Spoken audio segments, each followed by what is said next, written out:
देशभरात दिवसेंदिवस वाढत चाललेली महागाई आणि गॅस सिलेंडरच्या अवाढव्य दरवाढीमुळे सर्वसामान्यांच्या किचनमध्ये जणू आगीत तेल ओतल्यासारखी परिस्थिती निर्माण झाली आहे। केंद्र सरकारने घरगुती गॅस दरवाढ केल्याच्या निषेधार्थ सांगलीत शिवसेना उद्धव बाळासाहेब ठाकरे गटाकडून बाळासाहेब ठाकरे चौकात शिवसेनेच्या महिला आघाडीच्या वतीने भर रस्त्यावर चूल मांडून त्यावर भाकऱ्या तापून गॅस दरवाढीचा प्रत्यक्ष कृतीतून विरोध केला। कार्यकर्त्यांनी अनोख्या पद्धतीने आंदोलन छेडत भाजप सरकारच्या धोरणांचा जाहीर निषेध केला। जे मोदी सरकार अब हो गई महंगाई की बार, अब की बार मोदी सरकार या घोषणेवर 15 वर्षापूर्वी राज्यात सत्तेवर आलं ते मोदी सरकार आपलं मूळ विसरलंय। आज इंधन दरवाढ केलेली आहे, गॅस दरवाढ केलेली आहे, पेट्रोल डिझेलची दरवाढ केलेली आहे। याच्या पलीकडे जाऊन लाडक्या बहिणींना महागाईच्या खाईत लोटण्याचं काम केलेलं आहे। शिवसेनेचं जे धोरण आहे, शिवसेनेची जी निर्मिती आहे ती भूमिपुत्रांच्या लढ्यासाठी आहे आणि या लढ्याचं प्रतीक म्हणूनच आज आमच्या महिला आघाडीनं या शिवसेना प्रमुख बाळासाहेब ठाकरे चौकामध्ये आणि महात्मा गांधींच्या पुतळ्याच्या खाली या सरकारला परत त्यांच्या पूर्वीच्या पद्धतीमध्ये आणून ठेवलंय। सर्वसामान्यांचं कंबरडं महागाईनं मोडलेलंच आहे। सिलेंडरची दरवाढ केलेलीच आहे। गेली 10 वर्ष ह्या महाराष्ट्रामध्ये फडणवीस सरकारनं सर्वसामान्य घरातल्या चुली पेटवणारं रॉकेल हे रेशनवरून गायब केलंय। या सरकारनं लोकांची जातीभेदामध्ये दंगली घडवून घरं पेटवण्यापेक्षा सर्वसामान्य माणसाची भूक भागवणाऱ्या चुली पेटवाव्यात ही शिवसेनेची भूमिका आहे आणि हेच आमचं हिंदुत्व आहे। या राज्य आणि केंद्र सरकारला शिवसेनेचा इशारा आहे। आज प्रातिनिधिक आंदोलन केले।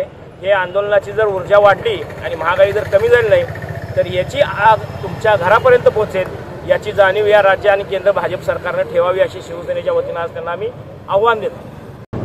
सांगली जिल्ह्यामध्ये आज शिवसेना महिला आघाडीच्या वतीनं महागाईच्या विरोधामध्ये बाळासाहेब ठाकरे चौकामध्ये चूल मांडून आंदोलन वेगळ्या पद्धतीने करण्यात आलं। त्याच्या आधी जी चुलीवर जी स्वयंपाक करत होते तेच गोरगरीब जनतेसाठी चांगलं होतं आणि आज मोदी सरकारने व फडणवीसने जी आश्वासनं दिली की जोपर्यंत इलेक्शन होतं तोपर्यंत की 1500 रुपये महिलांना देतो, हे 1500 रुपये वाढ करण्यासाठी 2100 रुपये देण्यासाठी याची दर महागाई केली का हे आम्हाला फडणवीस सरकारांना विचारायचं आहे। आणि दुसरी गोष्ट, जे तुम्ही सरसकट महिलांना लाडक्या बहिणींना 1500 रुपये 2100 रुपये देणार म्हटला होता, त्यामध्ये आज तुम्ही क्युरी काढला की ज्याच्याकडे गाडी आहे त्याला देणार नाही, ज्याच्याकडे जमीन आहे जास्त त्याला देणार नाही आहे। मग ज्या वेळेला इलेक्शन होतं त्यावेळेला त्या कुरी का काढल्या नव्हत्या?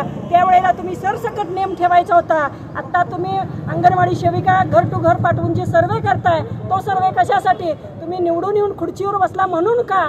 पण ह्या जनतेने तुम्हाला निवडून देऊन चूक केली, पण ह्या चुकीची भरपाई तुम्हाला दिल्याशिवाय जनता राहणार नाही आहे। सर्वसामान्य महिलांना गॅस घेणं परवडत नाही आहे, म्हणून आज आम्ही बाळासाहेब ठाकरे चौकामध्ये सर्व महिलांनी चूल मांडून स्वयंपाक करण्यात आला।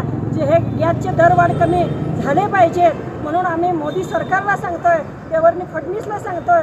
आणि दुसरा एक मुद्दा मला बोलायचा आहे, शेतकऱ्यांचं कर्ज माफ करतो म्हणले होते एकनाथ शिंदे लाडक्या बहिणींच्या नवऱ्यांचं, पण त्या बहिणींच्या नवऱ्यांना आज कर्ज माफ केलं म्हणून करणार नाही अशी घोषणा करताय। मग हे सरकार कुठलं आहे?